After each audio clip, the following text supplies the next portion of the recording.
okwanjula n'embaga kukutuusibwako The City Bridals ku Kamukamu Plaza ne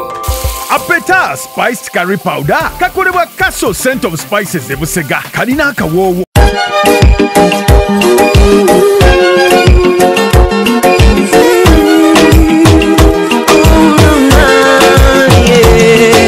Ndaira sirimba leero bino binjogera bya ku mwoyo tobola omutima gwange munda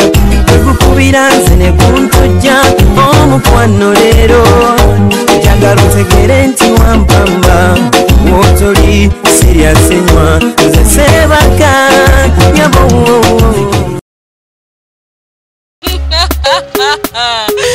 Mkaniriza mukale ku Delta TV era nkubuza koneka nti mkwano osibyotya olunaku lwa Sunday era nga tugamba nti lwa Sunday sawa zibeera 11 mpaka 1 tukusako program ekyasinze okubeera ng'erabibwa ku TV inawaaka program okwanjula n'embaga nga gikutusako babeera bampita Sharita mazima mbu sibyotya nno mami sibyotya nno daddy era de mamu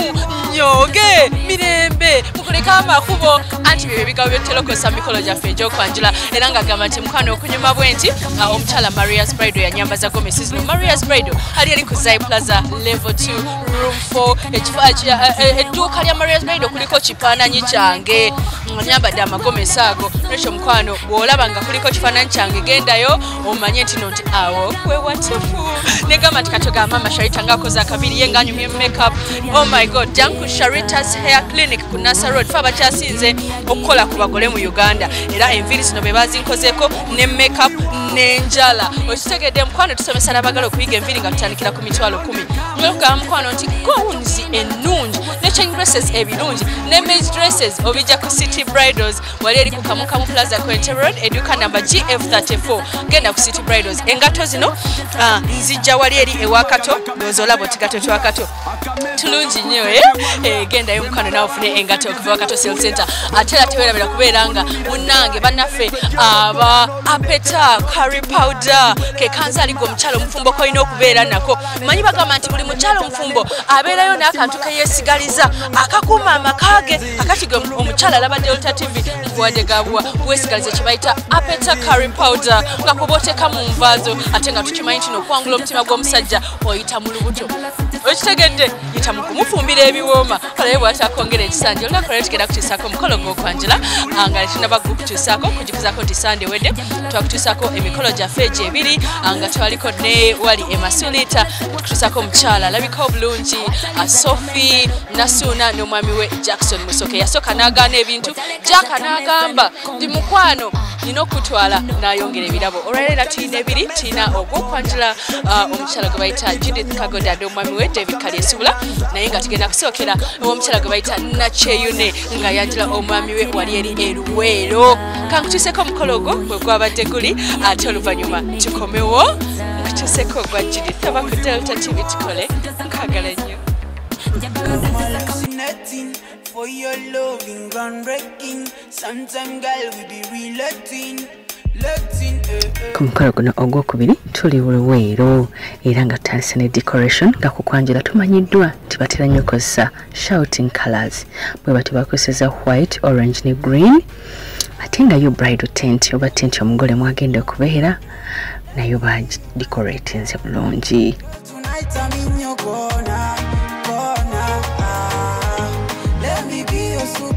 Mugolo mwami mwagenda obeera batadde mu fresh flowers, round tables, mango juice, champagne, soda, amazi, fruits kwegamba bambi balaze abako customer care.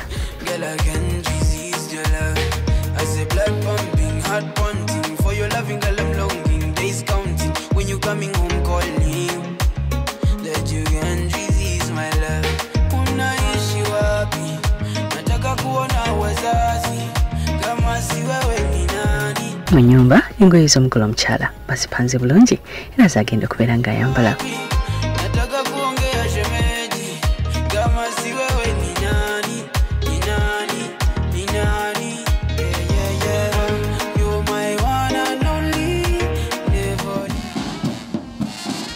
Abako batuuse era nga bakulembeddwa kye bayita band bazina ekigulaluzi kya kreti ya soda.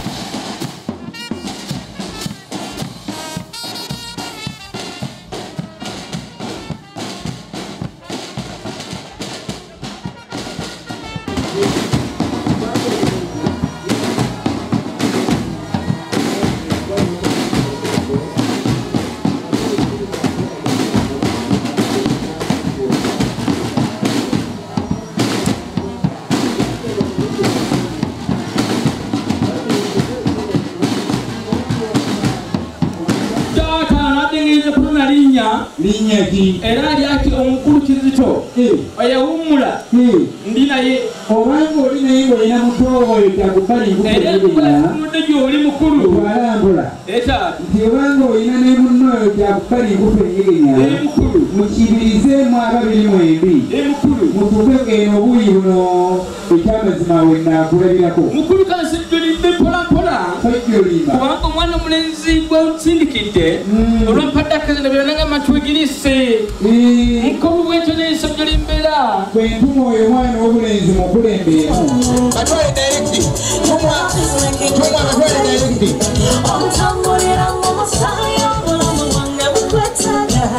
abasawo bayitiddwa okusobola okugema okubalamba nti bano be bako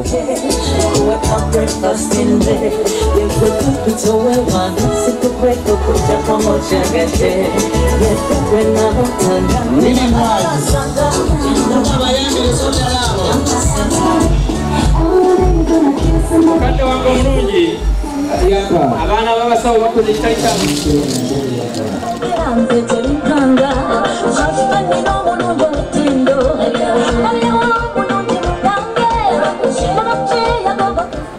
kwebaza olw'ebirabo eby'abaana maka muno obaleze n'okubakuza ngera amaka galimu eddiini batandise nakusaba oluvannyuma ekitiibwa kya Buganda nekiyimbibwa anti twabadde Luweero sirisa olyokaano lwonna mu mitima gyaffe n'okusinga lw'obudde okuyita byonna ebinaayitibwamu bibeere nga biweesa ennyanja ekitiibwa tandika amaka amajja wakati mu ffe mu butukuvu toke tweyongere okutusiima byonna ebinaakolebwa bigulumise n'okuweesa ennyanja ekitiibwa mu Kristo Yesu Mukama waffe. Amina. Twesimye nnyo olwa Buganda yaffe ekitiibwa kya Buganda kyava dda naffe tukikuumenga.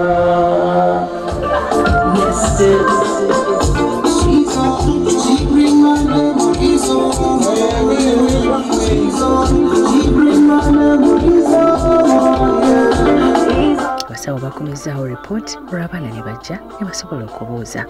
mu baana mwabaddemu n'abambadde emishanana anti omwami Munyankole tusanyuse okubalaba bassebo naffe twesiimye okubasinkana bamusawo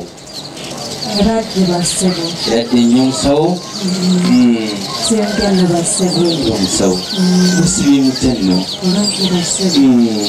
tuliko amakubo atujjidde mulimu eryaguyo twesanze tuweta ddala balaba banyabo oli bamusawo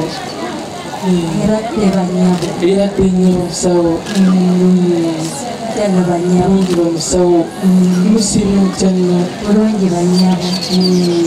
kuliko amakubo abatumwebaza tulese bulungi weewaawo omulimu gw'obusawo gwe mulimu gukutasiza okubeera omulimu ono ye nga tagabane mwangu okuvaawo obubuyi buli obuwayi gwe nga togaba mukadde wange biriko akawuntabilite tebiriko biri mukadde welira dokita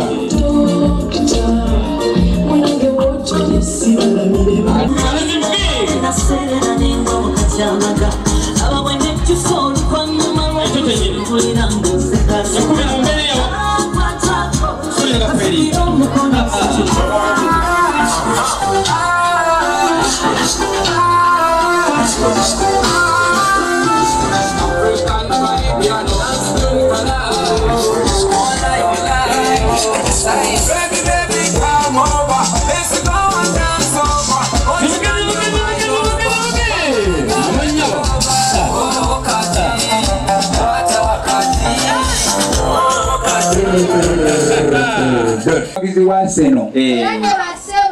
ennyo ssebo addiŋŋana amawulu yagajjako omukudala mukadde wange omulungi yampa sisobola kulaba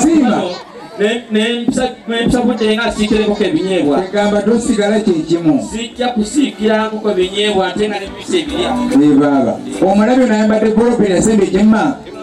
akulabira mu ango 45 enyambala ngagga ulira madogo sematimba ngambamba nga bato ulira nedda abakwese kwasa tubanjuliriza obudde bututwala bajja kumanya enkozesa yako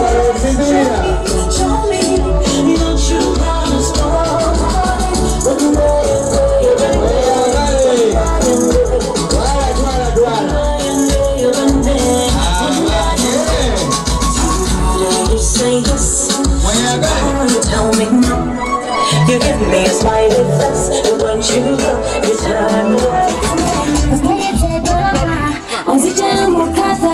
Set me like you, you're the king and the queen. And you know that I'm worried. I know that you're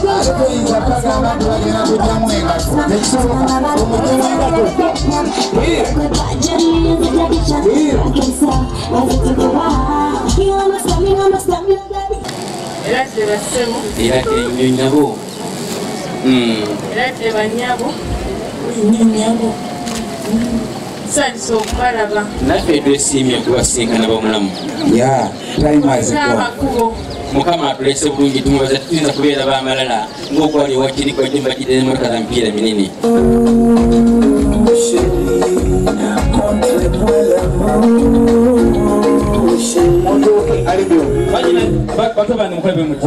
abantu babayise muzigo nti basaanuuka nga tebasembereyo bali batiddeyo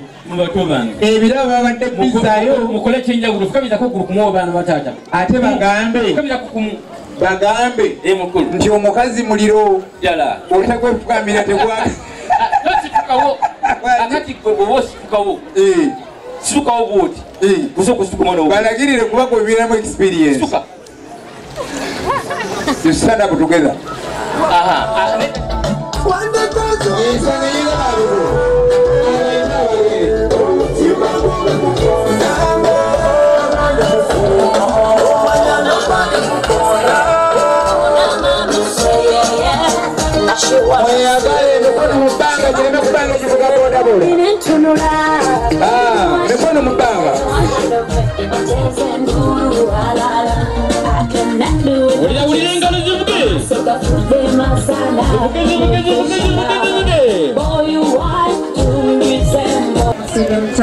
Ekibatulinza networka Sainso bala babanyabo Sainso bala banyabo Kiradde banyabo Masibye mucha banyabo Kulika amakubo akugeya kuli mbutonda abageya bange ye era simanyi bazzukulu bambazira bazaala nnyo abaana abawala bangi ani yagaana okuzaala gwa bangi netugamba nti mugenda wali mukadde yava ku famire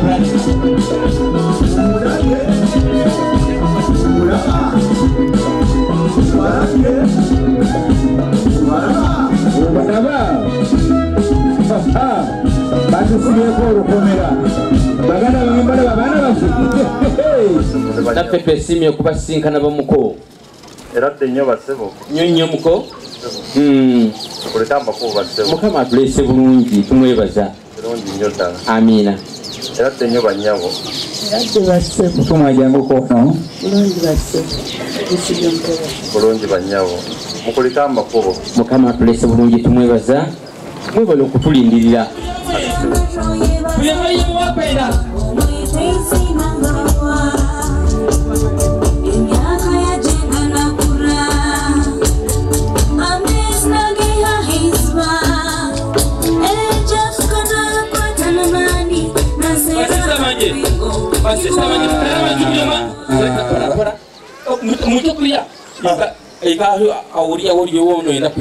olwakwisire n'olwo muhereze yamaawe bamuhereza okume wansi okurukawo abawereze n'ebizike abasisa mwizitere babawereze n'ebizike ziri buli mukyaggwe nga tweddira nnyonyi nnyange akabbiro kongovu ddala wamu ne bazzukulu bambaziira era awo nno bwangu nnyo wano era nawo mukyaggwe ng'abo nno beddira nakyensiga ennyonyi ebizolo gye njogerako oyinza okulooza nti bakika kimu naye we twawukanira awo nabo akabbiro ku nguvu kitegeeza era si bakika kimu kubaga tuba bambaziira ebuli mu kyaggwe bali nga bakyeyo n'emirembe era kyaggwe kitegeeza n'ensibuko n'ebyalo byawuka okakasa nga twawukanira ludda wawe wano wewa fe bazzukulu bano bambaziira tukuba eŋŋoma yaffe nti mukyambadde mulimu engo mweba omuggo enti bampe omuggo neewerekere muti muli bangu aa muti mwetagana kasenge mukyambadde mubaamu engo okwata muggo wewerekera weka kakati ate bali bazzukulu bali abambaziira manya abakyeyo n'emirembe bo balina eŋŋoma eyawukanira wenjagala abantu bategeere nti tuli bakika kimu bo bagamba nti bakuba eŋŋoma yabwe nti bwali bwennyonyi abuuse ddala nti ono si mwana kijjolooto nti akonkomalidde ku kyoto yeerabidde be yatta aleluya ekisimatahangangu akiriyo taina ensonga ogwenda bamweta tata witu Kisho John nawe natuula ntungamo singa yaleetebwa wabula nga tanaleetebwa twasose kumanya bikwata ku mugole mwami singa olwaleetebwa natulaga omwami olweno natwalibwa mu nnyumba okuzaalibwa mukadde wange omulungi maama itwe wiitu tetumugambawo munonga netumanya ngu Mrs. John Kisho era naruga mu kika ky'abashaaba bashaaba era bashabazinga mukadde wange omulungi itwe tuli abagandagere ati ko twayikira mu Buganda tukiza n'ebigere tutayikira Mengo bakabagera mu rugankai netugambarra mwetuyita nti oyo mugandagere nti ebigere bye byamuleeta taata babakubireko engalo tuli bagandagere taata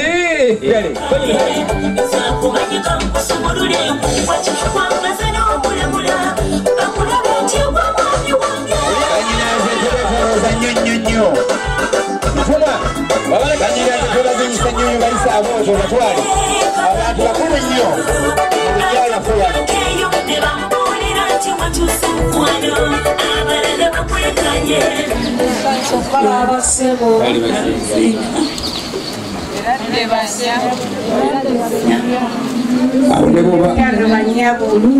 awo ne boba wazima mwenga you have to kneel down in respect of our auntie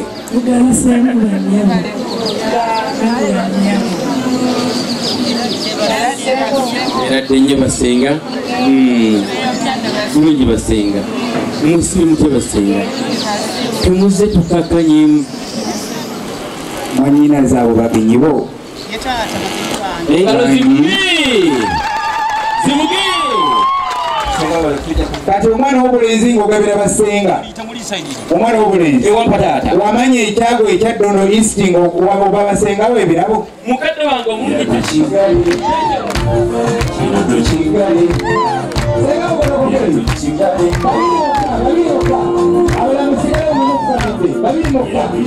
mulabe otwogeranya nkwagala nga senga azudde mwana mulenzi oyo wewegateko engalo 5 gwe 6 batwala mu kasula k'ennyumba ulira katukigale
okyalaba okwanjula n'embaga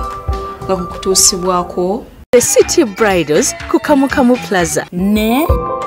Apeta spiced curry powder kakolebwa Castle Scent of Spices e Busega kalina akawoowo.